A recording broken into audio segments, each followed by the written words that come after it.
আল্লাহ তাআলা জানিয়ে দেন, ও জগতের ইমানদার বান্দা বান্দীরা, আমি আল্লাহ তাআলার কাছে খাঁটি মনে তওবা করো।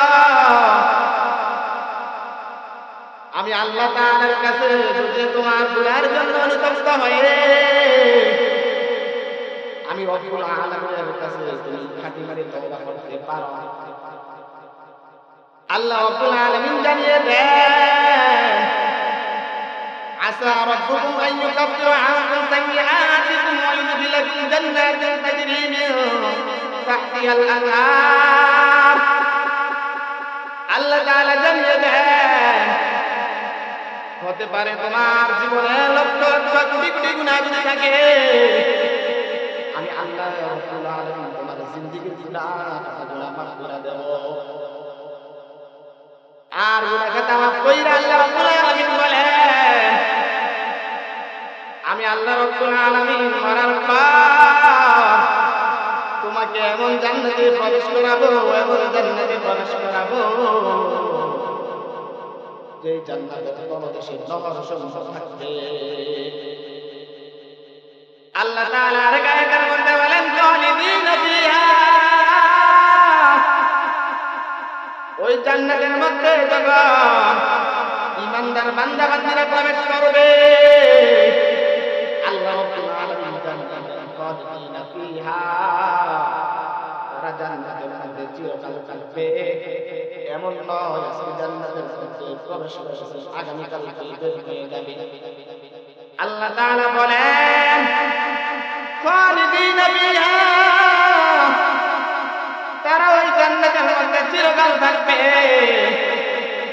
তাহলে কোন একটা ব্যক্তি যদি লক্ষ লক্ষ গুনাহ থাকে আর ওই গুনাহের জন্য অনুতপ্ত করে আল্লাহ রাব্বুল আলামিনের কাছে তওবা করে, আল্লাহ রাব্বুল আলামিন তার লক্ষ লক্ষ কোটি কোটি গুনাহ আল্লাহ রাব্বুল আলামিন ক্ষমা করে দিতে পারেন না।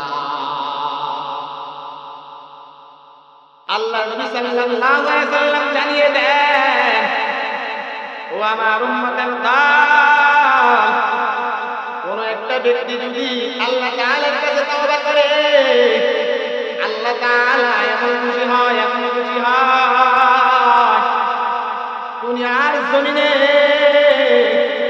যদি কোনো ব্যক্তি কোনো সন্তান হারায় ফেলে, ওই সন্তানটা বিস্তারিত থাকে একদিন বিশ্রামের পর যখন না পায়, এক মাস দুই মাস বিশ্রামের পর যখন না পায়, এক বছর দুই বছর বিছানোর পর যখন না পায়, তখন ওই সন্তানের আশা ছেড়ে দেয়।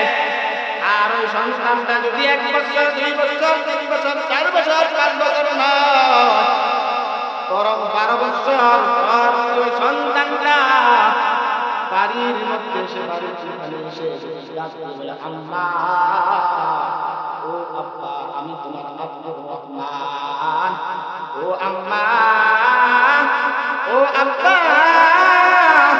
আমি তোমার আব্দুল করিম।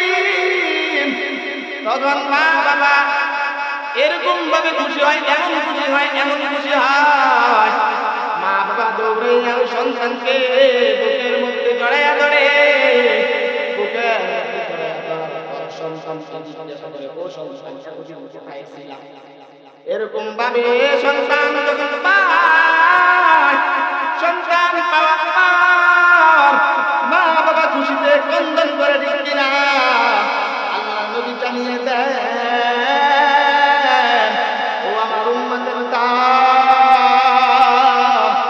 ও তুমি তোমার বয়স শিশুকাল থেকে নিয়ে তোমার বয়স 10 বছর হইল, 20 বছর হইল, 30 বছর হইল, 50 বছর হইল, এরকম ভাবে তোমার বয়স 60 বছর হইল,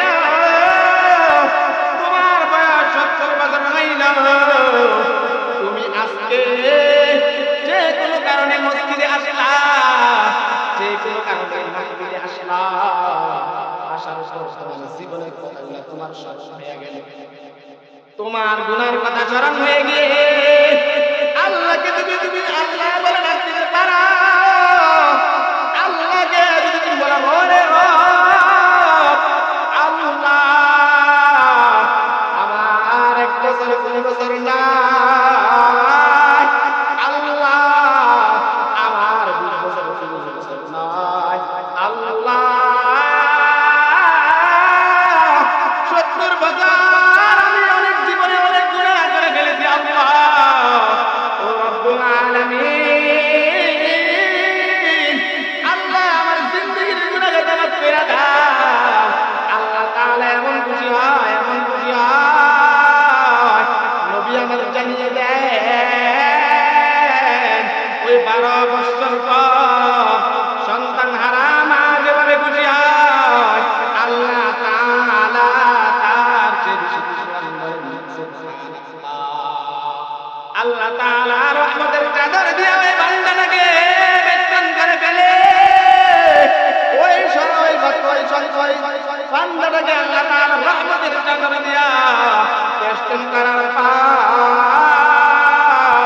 আল্লাহ রাব্বুল আলামিন ওই বান্দার জিন্দেগীর গুনাহকে মাফ করে দেন। আল্লাহ রাব্বুল আলামিন জিন্দেগীর গুনাহকে মাফ কইরা আল্লাহ রাব্বুল আলামিন বলেন আমি তার জিন্দেগীর গুনাহকে মাফ কইরা আমি তার গুনাহগুলোকে নেক দ্বারা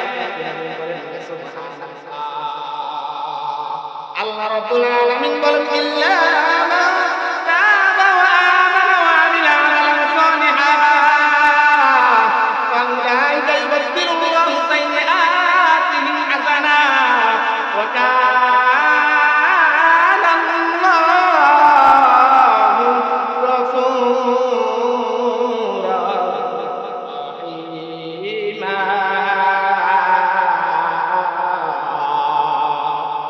আল্লাহ তাআলা বলেন ও বান্দা আমি তোমাকে কেমনে কেন ক্ষমা করি জানো? আমি আল্লাহ রাব্বুল আলামিন হলাম ক্ষমাশীল।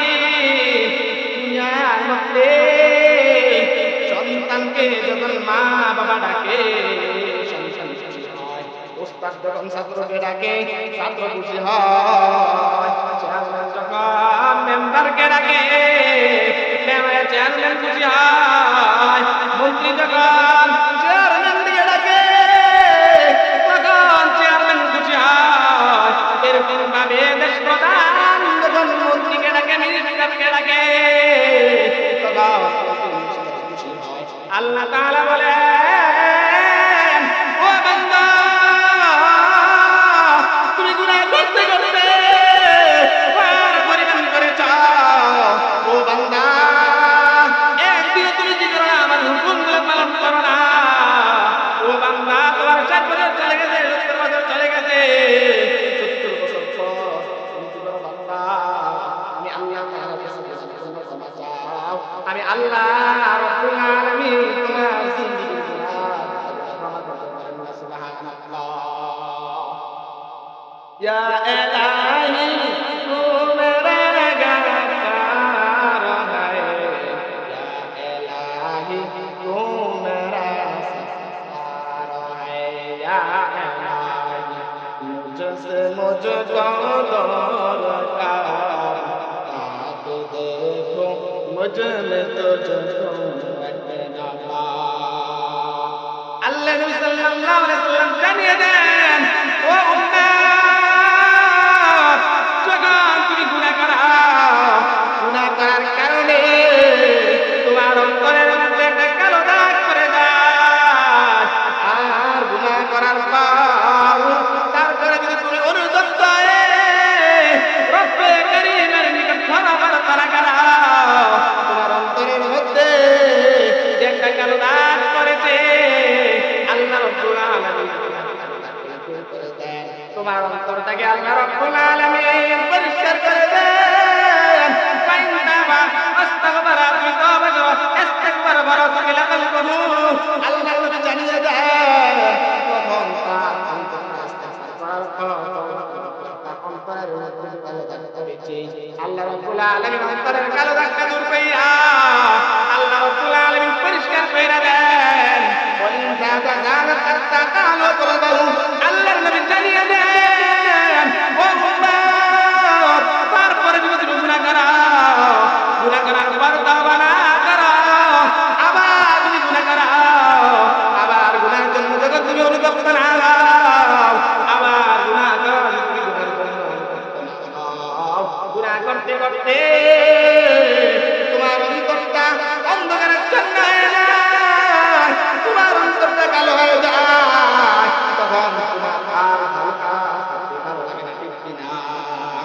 এজন্য ভাইরা আমার, বন্ধুরা আমার, গুনাহ থেকে বিরত হবে আল্লাহ তাআলার কাছে ক্ষমা করতে হবে।